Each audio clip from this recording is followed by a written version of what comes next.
It's really easy to tell that this guy is a Travis Scott protege because production-wise, everything on here just kind of sounds like a bunch of beats that were left over from any number of Travis Scott projects, and then vocally, Don Toliver himself just does not bring that much to these tracks. I do think he's a unique performer. Like, when you hear him on a song, you know it's him, but he is just so not versatile at all. He sounds the exact same on pretty much every song here. Even melodically, it seems he reuses the same riffs over and over, and I mean, that's why a few songs into this project, you think it's okay, but by the end, you're just totally bored of it because you're just not hearing anything new. Unfortunately, I was not able to get into this album the same way that a lot of other people have. My main issues personally being Dan's voice. I just don't think it sounds very good on a lot of these songs. I think a lot of the really rich and euphoric and overbearing instrumentals, you know, they all sound so grand and epic and grandiose, and then Dan just sounds really frail himself. He doesn't sound like he's the best singer, like he's exactly on key or on pitch the entire time. It just doesn't sound very pleasant to my ears when he starts singing. Like, even if an instrumental comes in on this album and starts sounding really nice and I'm just really enjoying what I'm hearing musically, as soon as Dan starts singing, he kind of just kills my enjoyment of the entire song. And then my other issue with this project is I feel like on a lot of these tracks, when Dan goes for a very layered and claustrophobic sound, which happens on a lot of these tracks, a lot of these songs are just super dense and throttling and in your face in terms of how much is just in the mix and in the composition. And I really don't think it works a lot of the times he does it because everything just kind of seems like it's mixed at an even volume and it all just kind of crowds together in this shroud and you kind of lose sense of each individual element, but what they're creating as a whole doesn't exactly engulf me either because it's really fast tempo, so it's not like it's really dense, but you know, you can find some type of groove or some type of immersion in it. At least for me, I'm sure a lot of other people do because everyone loves this album except for me, but for me personally, just the fact that there's just so much being thrown at your face while also super rapidly, it all just turns to goo, this just blank mass that's just flying through my ears really loud and fast, and I'm not really getting the chance to digest or get invested in any of it. It's just kind of piling on top of each other, sounding really messy, not enjoyable to me. So I know I'm in the minority with this one, but that would be why I don't really care for this project. At this point in his career, I'm never really expecting anything great from Lil Wayne. The best I can hope for when I go into a new project of his is just that there will be a couple of great tracks for me to take away. And you know what? This project gave me Mahogany, Mamma Mia, and Wild Dogs. I think those are some pretty good tracks. So on that basis, at least he delivered. But I mean, overall, 24 songs of really mediocre late career Lil Wayne. It's just not something that's gonna hold my attention. It's not terrible, you know, there's some nice bars here and there, a lot of corny ones too though. It's just a really mixed bag. It's just what every post the Carter 3 Lil Wayne project pretty much sounds like. And I can't really hate on it, but there's just nothing to be interested in. This guy just sounds like an exact clone of Lil Keed, who already sounds like Young Thug's child, but at least Lil Keed like adds his own flair and style to his music. I don't think he totally just sounds like Young Thug, but like Lil Gotit just has nothing original going for him, nothing interesting. I think Lil Keed is someone who would deliver a lot more interesting vocal performances. I don't know, there's nothing that bad on this project, but there's nothing that grabbed my ears. Really dull and forgettable cloud rap album, but Toto Riki is a really good song. Really dull and forgettable cloud rap album, but You Ain't Beyonce is a really good song. I think Kenny Beats' production on this album might actually be some of the best I've heard from the guy, because first of all, it sounds pretty different from him. You don't usually hear him go in this more boom bap, almost MF Doom inspired direction, and I think he creates a lot of really colorful production. I like a lot of the way the samples kind of switch up and play off each other at points, like it never just keeps this one linear looped sound on any of the tracks, which just makes it all the more a shame that Denzel Curry, who overall is one of my favorite rappers out right now, I just think that he totally flubbed this project. And I know it was made in like 24 hours or something, but I really wish Denzel had more so took his time with these beats, because not that he's terrible on here or anything, but his lyrics, specifically his similes, which I complained about in an entire separate video, I just think are really lackluster and poorly written and just feel so rushed. And then flow-wise, he's not doing anything new on here. He doesn't sound particularly energetic or engaging. There's barely any hooks on this thing. If there are, like, I just don't remember them at all because they're not memorable. So basically, like, all I'm left taking away from this project is the beats, because Denzel just didn't do anything with them that made them interesting at all. And I think if he had taken even a week or just some more time to really craft his verses and really write great songs, I think this could have been one of his best projects, but instead it ends up being the only one I've heard from him so far that I don't really care for overall. To me, this project sounds like if you took the vocals from Lowe's last album and then put them over a bunch of Drain Gang instrumentals, which when I say it like that, it makes this project sound super interesting, and I'm sure there are a lot of people who will find it to be very good. For me personally though, I think it fell very short of what it could have been just given the direction they went in here. I just think that everything on here feels very flat. Like, none of the mixes on here have much punch or potency to me. Everything just sounds kind of watered down on here to me, and also the songs don't do a great job of setting themselves apart from each other. They all have the exact same sound and mix and like instrumental palette, and so every song just blends together, and I don't find the melodies to be particularly engaging or memorable or distinct either. So when I go in to listen to this thing, I may as well just be listening to the same song for 40 minutes straight. This is another project where you're gonna feel like you're just hearing the same song over and over again, although in my opinion I have a little more fun listening to this one, just because if you do cut out the fat, like I probably only kept 3 or 4 songs from this project, but he does his style very well. I will give Pop Smoke that. His voice fits the drill sound perfectly. It's just so deep and menacing and brooding, and I just think it sounds really great in the atmospheric beats that he's rapping over. I feel really bad to have to talk negatively about this because I really do respect it a lot. First of all, the really heavily percussion-based instrumentals. You rarely ever hear singer-songwriter albums that are built on that type of sound and instrumental palette, but it also becomes kind of a double-edged sword for me personally, because along with the percussion, which is really raw and cluttered at times, and it has kind of a primal feel a lot to me, you also have these really jagged bass lines that are very ruggedly textured and poke out in the mix in a really interesting way. And then you also have these lavish pianos all across this project, and there are other instrumental flourishes here or there, but those are really the 3 main things that it feels like a lot of these songs are built around, and to me that does just kind of wear thin a bit by the end of the project. That's why I think I enjoy the first half of this project a lot more, because that sound feels very fresh up until around the halfway point, and I can actually appreciate the unique and creative things that she does with it. But as it progresses, it just gets more and more dry to me until the point where by the end of the project, I'm just not really gleaming anything from the music at all. I'd say I'm still engaged with the lyrics by that point, because the songwriting on here is very harrowing and deals with a lot of heavy issues. It seems to me to mostly be an album centered around self-liberation in a lot of different forms, whether that be from societal oppression, whether it be from your own mental demons, just anything in your life that you may feel like is pinning you down and just keeping you where you are. Fiona kind of just says fuck that to a lot of it, you know, fetch the bolt cutters, I'm cutting myself out of here and just letting myself go free. And I think there's a lot of very empowering and really well written stuff in that regard. So lyrically, I think this album is definitely strongest in that vein. There are some times, like such on Relay, which is a song that to me just feels kind of underwritten. She's kind of just repeating a lot of the same motifs and phrases over and over again. She even repeats some of the verses, and it feels like she could have done more to flesh that song out. And then a song like For Her, like, that really should be probably the most powerful and hard-hitting song on here, because the subject matter deals with rape and sexual assault in a really blunt and vivid way. But sadly for me personally, I feel like a lot of the song is punch, and a lot of the uncomfort and just horror that I should feel listening to this is kind of stripped away a little bit, because the instrumental to me just really doesn't fit the tone at all. It feels kind of hokey. It's very sparse. There's like these really upbeat hand claps. Just the entire vibe of the song is really tonally inconsistent with what she's talking about, and I'm sure that was 100% intentional. All I'm just saying is that for me, how that plays out is it just kind of makes the two things cancel each other out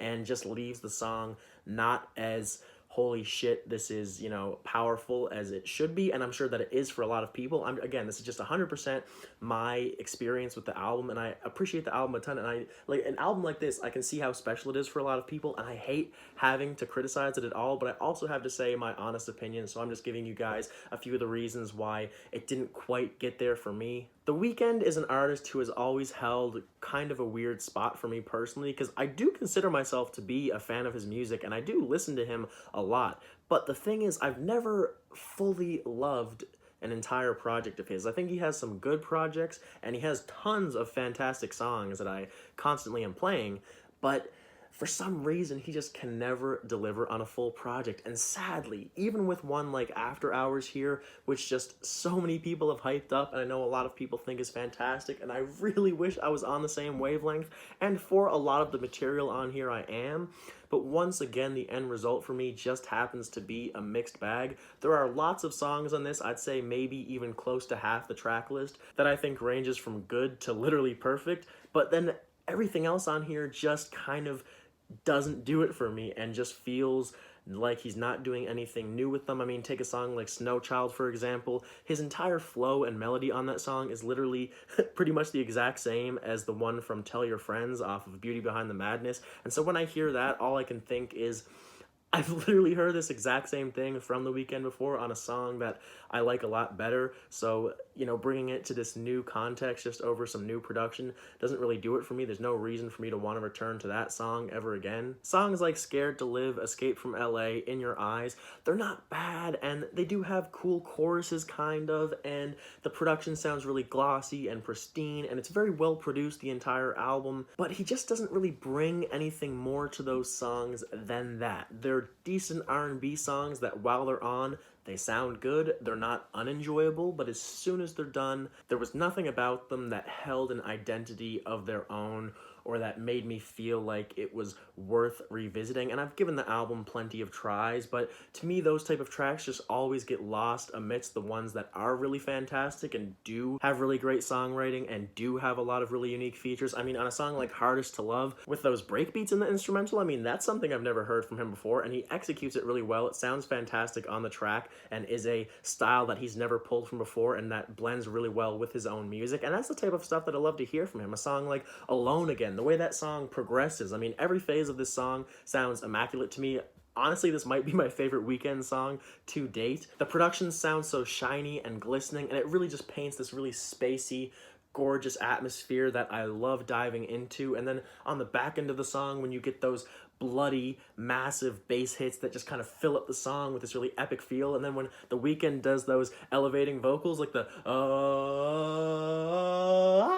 I mean, I can't fucking sing to save my life, so I just completely butchered it, but I hope you know what part I'm talking about, at least, when I do that. You know, that's the only reason I do it, so you can hopefully know what I'm referencing. But yeah, I love that part too, and the whole song is just fantastic.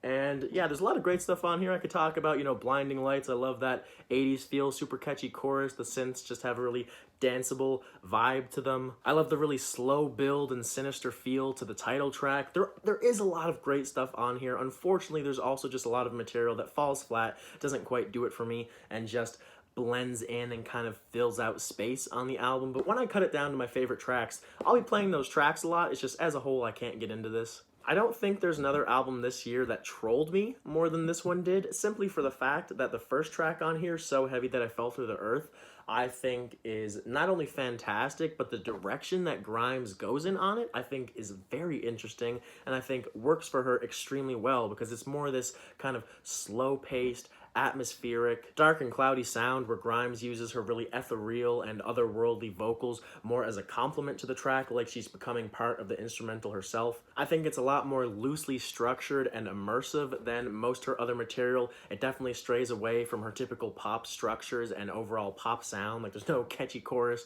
or anything on this. There's no builds or anything like that. It's really entirely focused on building a very hypnotic and detailed soundscape, and I think it does all that really well. I love this opening song, and I thought, wow, if we get an entire album like this where Grimes is making like this weird futuristic pop version of like Cocteau Twins, but like super dark at the same time, that is something that I think could have sounded really cool. And if she ever makes a project like that in the future, I think it could be one of her best.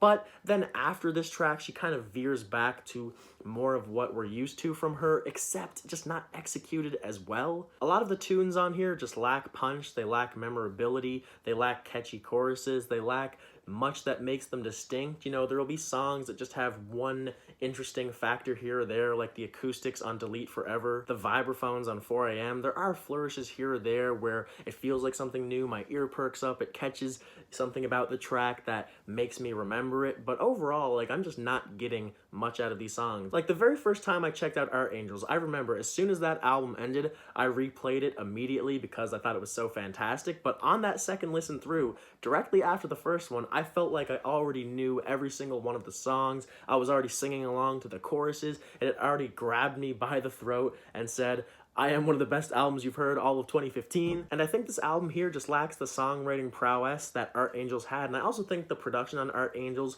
was a lot stickier, was a lot more firm, where on here it's a little more cloudy and loose-ended, similar to the first track, but it really doesn't help the songs, unlike the first track, because the first song, it dives totally headfirst into that style of just being more loose and atmospheric, and just letting you zone out and just get immersed into the song's headspace, whereas on the rest of the songs, they do feel loose, but they're also trying to be pop songs at the same time, if you know what I mean. So it kind of just hits this weird middle area where there's just these blobs of sound that don't really have a distinct identity and don't really make much of a mark. This is just an EP with 4 tracks, one of which is absolutely terrible because it's just a really generic reggae beat that just doesn't fit 645 AR at all, because the whole point of 645 AR, in my opinion, is his voice and how weird and hilariously strange it is, but it's also how his voice just kind of floats through these more atmospheric instrumentals and almost sounds like he's a fucking synth himself on the songs, if you know what I'm saying. Like, he just needs to blend into them just to create this really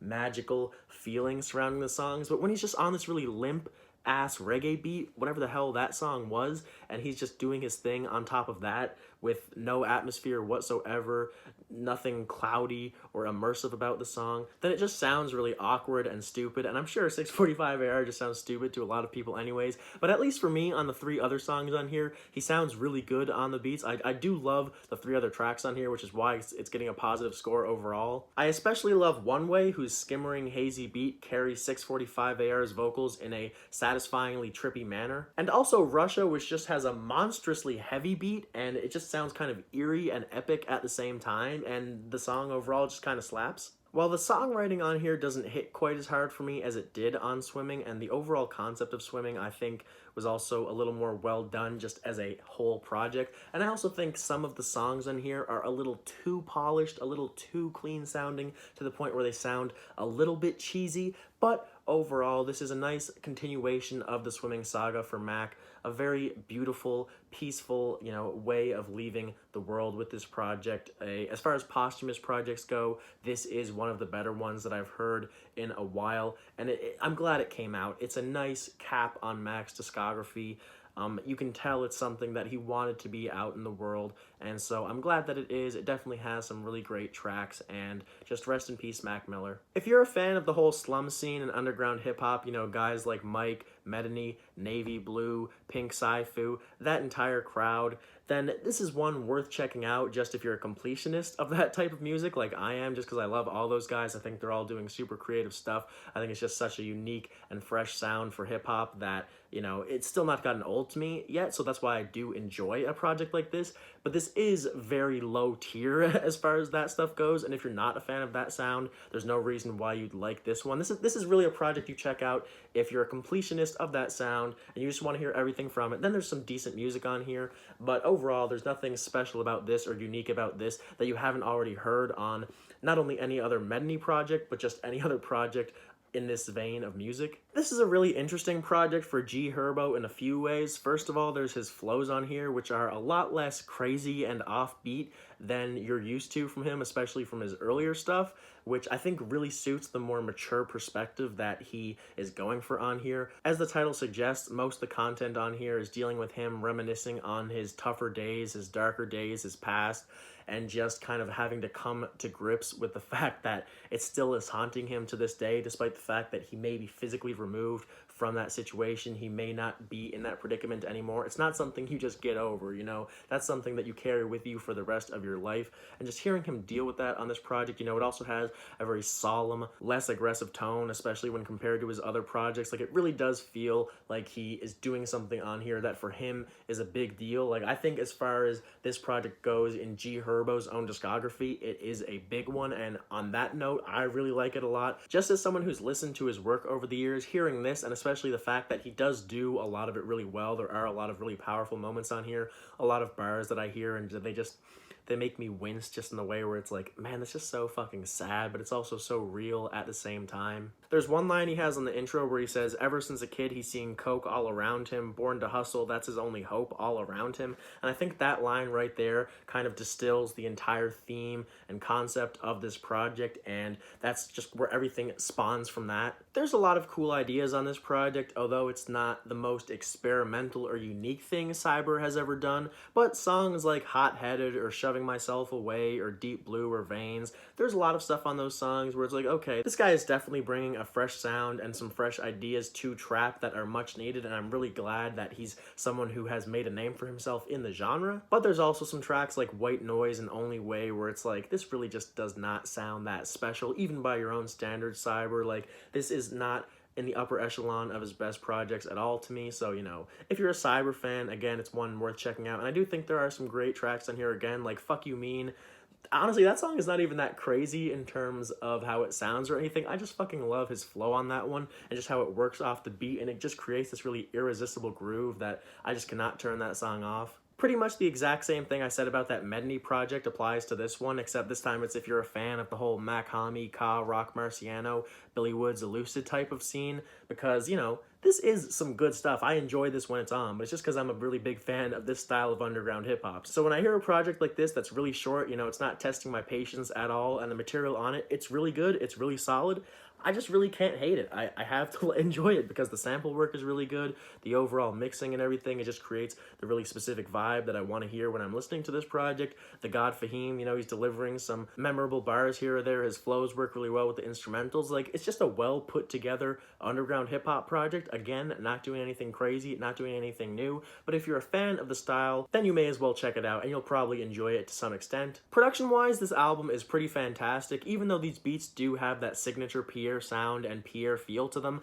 it also does feel like something fresh for him because he's going in more of a dirty south direction with these beats, and it doesn't sound like anything you'd ever hear Nudy or Cardi rapping on. Like, he definitely did make this project a distinct part of his discography so far. This thing has 12 tracks, but it's only 24 minutes long. Everything is very short, and each of the songs transitions into each other extremely smoothly, like without even skipping a beat at all. Like, if you're not looking at your phone, you'll have no idea when the songs switch, but I think it works in a good way, because that's the thing about this project, is that if I played you 3 songs on their own just from this thing, you might not be able to tell them apart that much. Like, there isn't too much variety on here. It all has a pretty consistent sound, but listening to this thing as a whole is a very rewarding experience for me personally, because it almost just sounds like one 24-minute beat from Pierre that is just constantly progressing and constantly building and moving in new directions, and it just sounds so cool in that vein. And it's why when I first heard the project, I was like, okay, this whole thing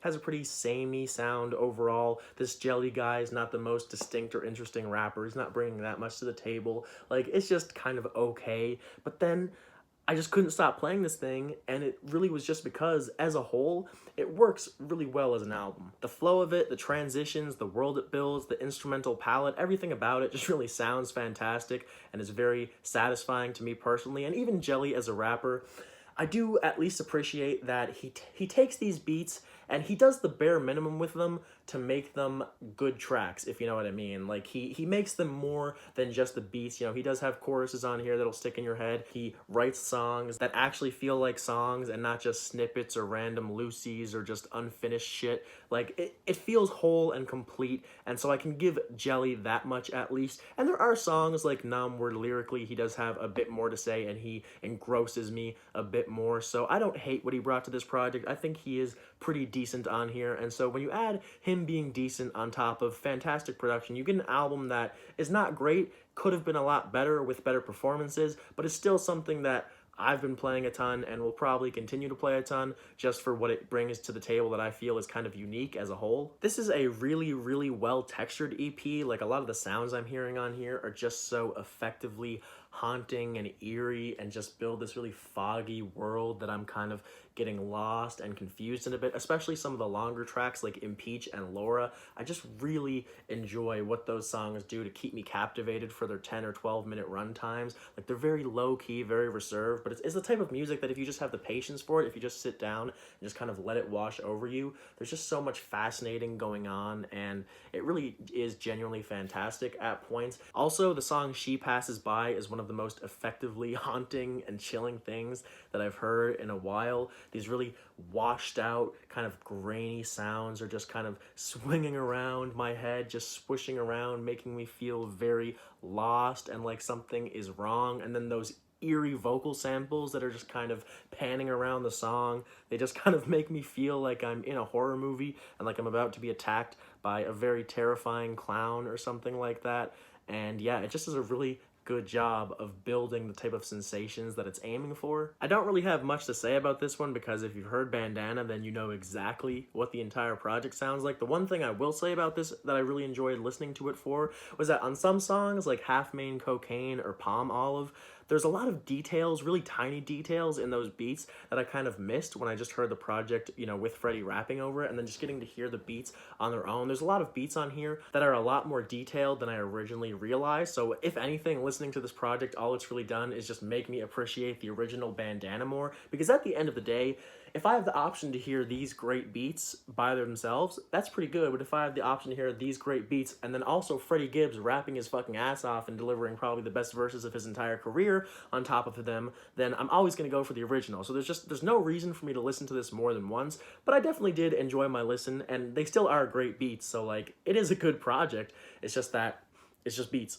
While I do agree with the consensus that this is their weakest album so far, I do think it's being a little bit underrated because I do think they bring a lot of cool and fresh ideas to the table here, things they've never really done before. From the really unhinged and wild saxophone used on Chaka to the like straight punk sound of Void to the hip-hop rhythms and grooves on Disposition, they are doing a lot of stuff on here and bringing a lot of interesting elements that I think are really fresh. They're continuing their genre blending in really great ways. The songs on here, they have really nice builds to them. They have choruses that are really explosive, really anthemic. The only reason for me that this album falls short to their other ones is I just think lyrically this is by far their least powerful and least interesting album to date. They still are going in that more political direction, but it just doesn't hit as hard, maybe because it's not as fresh, but I think it's honestly it just feels a lot more underwritten to me. It feels a lot cheesier. It feels a lot more surface level. I mean, a song like Hour of the Furnaces with the whole like la la la la thing on the chorus, like, you can do better than that, Algiers. You guys can write some really fantastic songs. A lot of this just feels like very surface level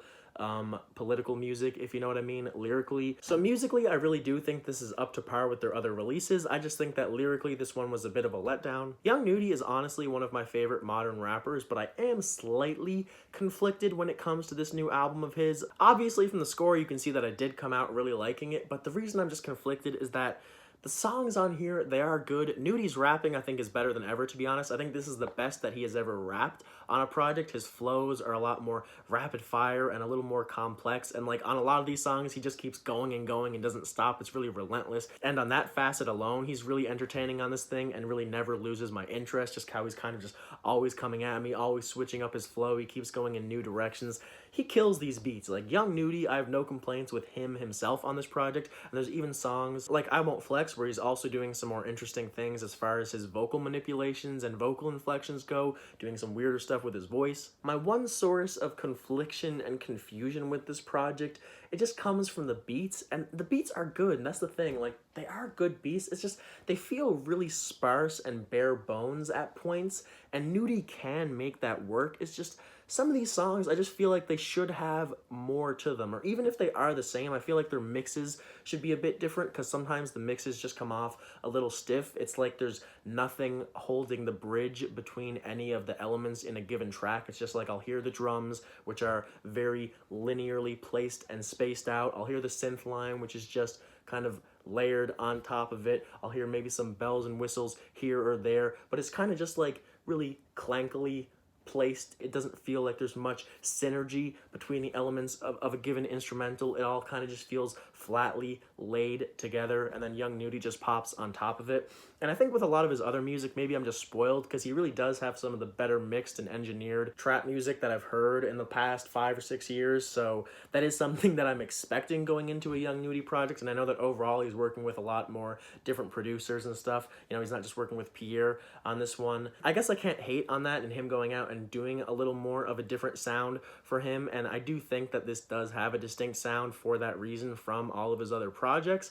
It's just that I just can't help but think some of these songs need a little more atmosphere, or a little more glue, or a little more groove or rhythm, just something that would give the tracks a little more fluidity, because I do feel at times they kind of come off as just a little stale, and I'm focusing on this a lot. I'm probably making it sound like it's more of a problem than it is, but basically I'm just explaining why this is only a 7 for me and not an album that's going to be like an album of the year, which it maybe could have been had those tiny little issues of mine just been softened over a little bit. To me, this album sounds like if you took the gloomy yet epic vibe from You Won't Get What You Want and then paired it with the really sharp and undeniable grooves and just art punk sensibilities from Wide Awake by Parquet Courts, and then just blended them together to create an album that's not the most special or unique thing you've ever heard, but as far as post-punk and art punk goes, it's as top-notch as you can pretty much get. Really well-written songs. The production is just really well done. Everything sounds really sharp, really firm. Everything hits you the way it should. And there's a lot of great builds on these songs as well. A lot of great riffs. This is definitely one of the more hidden gems that I've discovered so far this year. Another one of those would be this project right here, but honestly, this is one where I have a really hard time gauging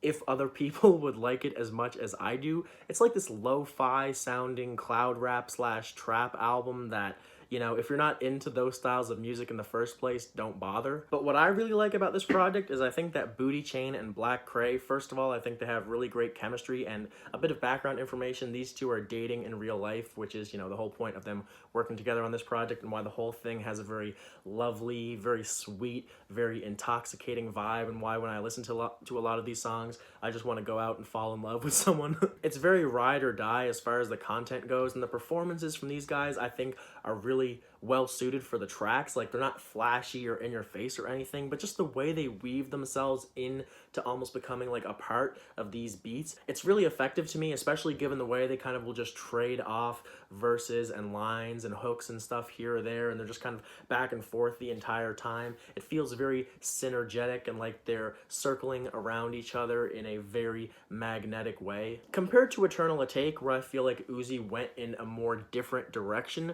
for him than we usually hear, Lil Uzi versus the World 2 definitely feels more like the Uzi that I'm used to, but not in a bad way at all when the songs are this good.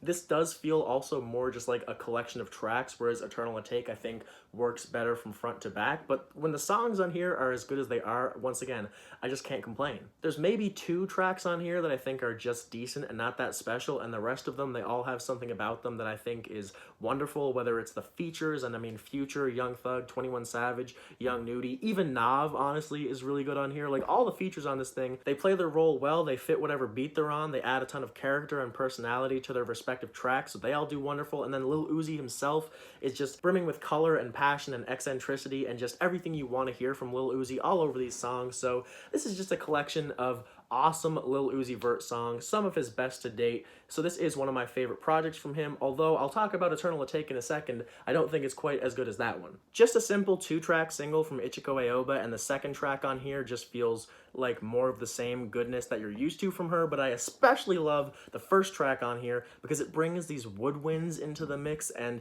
just a more lush instrumental palette than she usually brings, because usually it's just her and her guitar. All her music is mostly very sparse in that sense. It's just her and her guitar creating really beautiful magic. But when you take that and then add an even more lush and comprehensive sound to it like she did on this first track, I think this might be her best song to date. It's one of my favorites from her, and I'm just excited to see her maybe go more in this direction on a full-length project. Given that this is just a collection of leaks and loosies, there's really no point in checking this out if you're not a really big Chief Keef fan, but if you are, such as myself, then I actually do think this is a really exciting set of tracks for the guy. G Unit has this really rigid kind of military style march rhythm to it that you just like want to keep bumping your head. You just want to fucking march into war listening to that thing. Then you get a song like Crazy, which has these buzzing, intoxicating synths that have this really great texture that Keef matches with whatever vocal filter he puts on his own voice, so that he just kind of becomes surrounded by this shroud that he kind of just feels like he's at the center of. On MCM, he uses this really distinct vocal effect that I don't think I've ever heard from him that makes his voice sound like super faded and like it's just in the background of the track, and he uses that also mostly for his ad-libs on there, even when his regular vocal effects sound more at the forefront of the track, and it just creates this effect where he just has all these really long held ad-libs where it's like that one long skr from Young Thug's Halftime, except he's doing a bunch of those in all different fashions throughout the entirety of the song and just clouding it in this haze of these really eccentric, weird ad-libs that for me provide a ton of entertainment. Then there's a song like Forever, which just has this really upbeat and jovial vibe, but the beat is so dense and cluttered and claustrophobic that to me the song kind of sounds like if someone was like tripping on acid in the middle of a war zone and they're just like happily skipping through, not aware of what's happening around them, while there's just like a bunch of bullets and fucking rockets flying past their head, but they don't even realize it because in their mind they're just in fucking unicorn rainbow land doing whatever the fuck they want. NASCAR's beat is just really crazily textured and just sounds fantastic to me. Keef sounds menacing on that track as well. Like pretty much every song on here just is providing me some fresh new sounds, new ideas, new effects, just things I haven't heard from Keef before. And that's why I love these Leaks projects, just as a big fan of his, is that you can see that even when he's making music that doesn't make it to his main projects, he's still out here just trying wild new things all the time, and the man can never just settle into any one sound or pocket. Like he just has to keep trying new shit every time he steps into the studio, and that's what I love about him the most. So why would I not love this project, especially when I think all the songs hold up well and just hit hard, and, you know, I'm playing the shit out of this thing. There's nothing complex about this project, but as far as soul sample hip-hop goes, this is really top-notch stuff. The Alchemist kills the production on here, and one thing that I'm starting to appreciate more and more the more I listen to this project is just the atmosphere that he built for it as a whole. To me, the whole album sounds like I'm down by a really dingy yet beautiful beach in just Southern California in the middle of the night, where I feel like there's people lurking around behind me and I'm not quite sure what's going on, but at the same time, it's just a really clear, smooth night, you know, a nice brisk temperature in the air, and it's cold and it's dark, but it also just captures a certain spark of life that keeps you moving through it all, if you know what I mean. And he just builds all the beats to fit that mold really perfectly, and Boldy James sounds fantastic on top of them. There's always been something with Boldy James's voice. It's very low-key. It is slightly monotone, but he has this certain tone to his voice, this like slight ruggedness to it. He doesn't have a rugged voice, but it's like at the back of his throat, produces this light buzz that just carries over all his words. It just makes him sound so cold and yet icy and like slightly rugged and dirty on top of all these beats. And then bar-wise, he's really delivering, in my opinion. There's so many quotables on this thing, a lot of lines that I still catch when I hear the project that I didn't catch the first time around. Rapping is great, flows are great, lyrics are great, beats are fantastic. Really well put together project, definitely one that I think is going to be making my year-end list. In my opinion, this is some of the most unique trap music that I've heard in a while. The spacey, weird beats on here provide so many just strange pockets to ride. Like if I heard some of these beats without Duwap rapping over them, I'd just be really confused as to how he would approach them. But then you hear Duwap rap, and his flow is probably one of the most unique out in my opinion, and especially like if you've heard his music since he really started rapping, seeing how he's progressed his flow just allows me to appreciate where it's at now even more, because I see how he's kind of honed it and worked on particular things, and just what he's able to do with it now is so distinct from anything else I'm hearing in rap right now that I just think it's so cool. He performs in a way where his words almost like roll over each other. You know, not only do they roll into each other, but it's almost like he's like speaking on top of himself as he's rapping, and he comes in with these weird rhythms. His rap patterns are very strange. Everything is very off kilter, but the thing is, it's all very musically coherent. It's not like he's just rapping offbeat and has no idea what he's doing. Like, it's all very particular, and just the way he's weaving himself through some of these songs, it just kind of like boggles my mind at points. And also, he does a lot of really cool stuff with melody. The way he infuses melody into his flow makes him even more unique of a performer than he already would be anyways. The way on a song like Earthquake, he kind of just like raises his voice throughout the entire bar. He just kind of like glides up over the beat. The way he just you know, will raise random notes in the middle of his verses that it just feels so counterintuitive. It's like there are moments where it's like, why are you putting that note there and this note here? There are times where with a single flow, you know, he'll deliver one line at a flat rate, and then the next line where he's using the same flow, he'll like raise a few notes that he didn't before, and he'll switch the melody but keep the same flow. Like, he just does a lot of really weird, strange, interesting stuff. Just the way he carries himself and floats through these beats in general.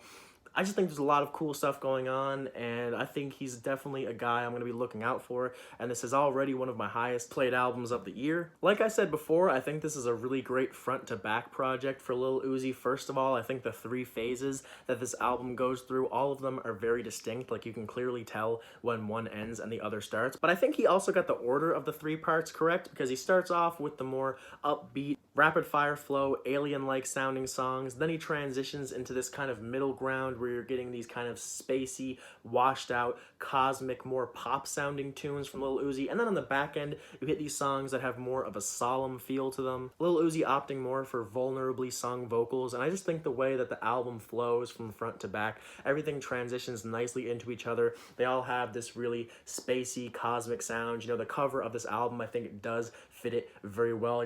All the production on here is just very colorful and vibrant, and also just deep and rich. When I listen to songs like Urgency, Celebration Station, Chrome Heart Tags, Bigger Than Life, like, those songs to me are just, it's like I'm dipping my head into a pool of stars or something. Like, all the synths and instrumentals just feel like they were coated in this kind of otherworldly magic dust in a way, and they all paint really vivid pictures, really vivid landscapes to me. You know, on this album it almost feels like Lil Uzi is on his spaceship and he's traveling from planet to planet, but it's like in a Star Wars / Star Trek sense, where every planet just has its own unique vibe and feel, and then each song is one of those, you know, and he's just kind of painting that picture for us with the music. So production wise, I think this thing is fantastic and sounds pretty immaculate. And then Lil Uzi himself, I know Lil Uzi's not saying anything on any of these songs besides maybe a few of the more serious ones like Bigger Than Life, but that's not really why we listen to Lil Uzi Vert in the first place, now is it? I mean, in my opinion, the reason you go to Lil Uzi is for his extremely unique voice and way of performing, his extremely impassioned and eccentric performances, his weird, strange, warbly vocals that are filled with so much force and energy and just life. It's impossible for me not to smile while listening to them. I think that's another thing that I really did not like his last album, Love Is Rage 2, but one of the reasons why this one is noticeably better to me is on that album I felt like most of the songs when Lil Uzi was rapping, he would just kind of rap with these really kind of lazy flows. It felt like he was trying to play it more straight a lot of the time. You know, he wasn't really being as colorful and weird and personality filled as he was on a project like Lil Uzi versus the World 1. And I think on this project he kind of just takes the best part of each of his era's sounds. He brings the speedier and more cutthroat flows that you find in a lot of early Uzi music, and then pairs that with the eccentricity and just colorful personality that you find on a project like Lil Uzi versus the World, and then pairs that with the really spacey and washed out and cosmic sound of a project like The Perfect Love Tape. And then when you put it all together, I just think this project to me is the perfect culmination of everything that makes Lil Uzi Vert a really great and interesting and fun artist, in my opinion, which is why for me this enters into contention with Lil Uzi versus the World for my favorite Lil Uzi Vert project to date. And this is also just one of those albums where there's just a lot of tiny moments, once again, like that Bootychaaain album, where it's like, I don't know if anyone else is getting this much entertainment out of what he's doing here, but for me, it's just so much fun. Like on Lo Mein, there's just so many random inflections and just weird phrases and stuff he does with his voice, like the uppity, I'm walking all on the money, when I move up with them is the sunny. Like that whole bit there to me just sounds so fucking dope. And then even on Pop, okay, like on Pop, you know, the infamous part where he's like, Balenci,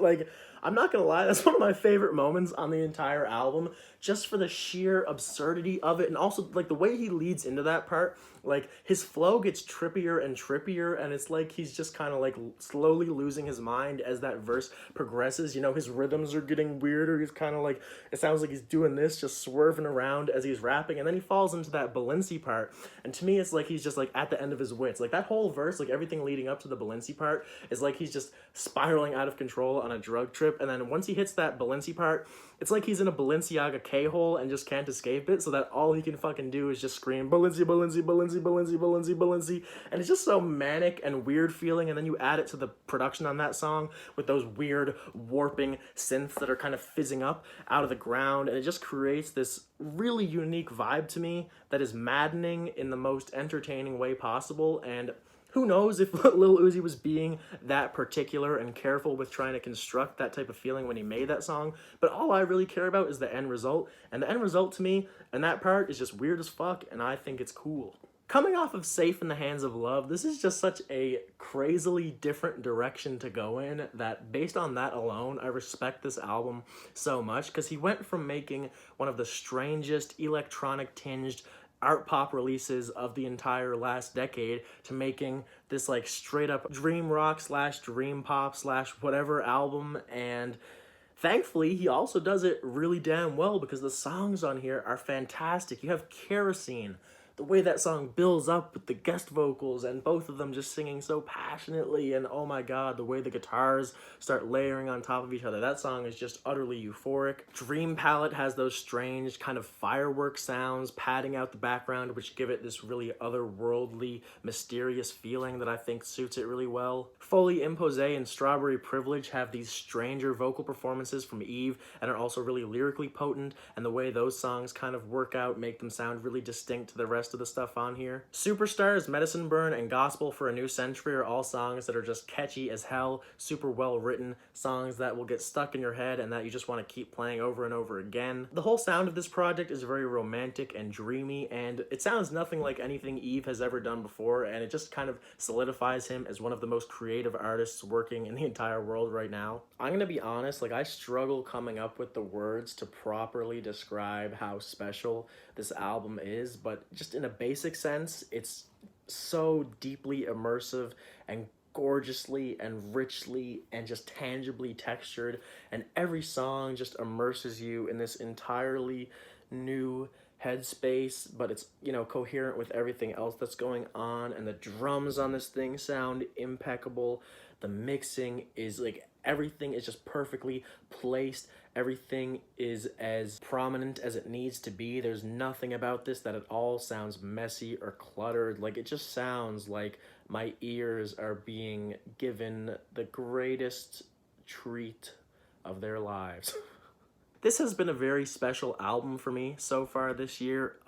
It whisks up such a nostalgic, rose-tinted feeling that it carries throughout its 28-minute runtime, and it never loses me. It puts me in that place. It makes me feel like I'm a 10-year-old kid again, just, you know, running through fields, playing down by the lake, just swimming in the middle of summer, you know what I mean? It brings me back to all the happiest memories of my childhood, pretty much. It's that type of album. It does something special for you that kind of just transcends criticism or analysis. Like, when I think of this album, I don't really want to talk about the compositional elements of it. I don't really want to talk about the sounds that are used or the progressions that you'll find or the instrumental palette. And it's not to say that I couldn't talk about those things, and all those things are fantastic on here. I'm just saying, for me, everything comes together to form this perfect overall package where you really don't need to see what it's made up of. You don't need to see its inner workings. That all it really matters is that you have this really special final product, and that's all I really need to work with. This is pretty much just my go-to album now whenever I want to be in a really serene and peaceful headspace.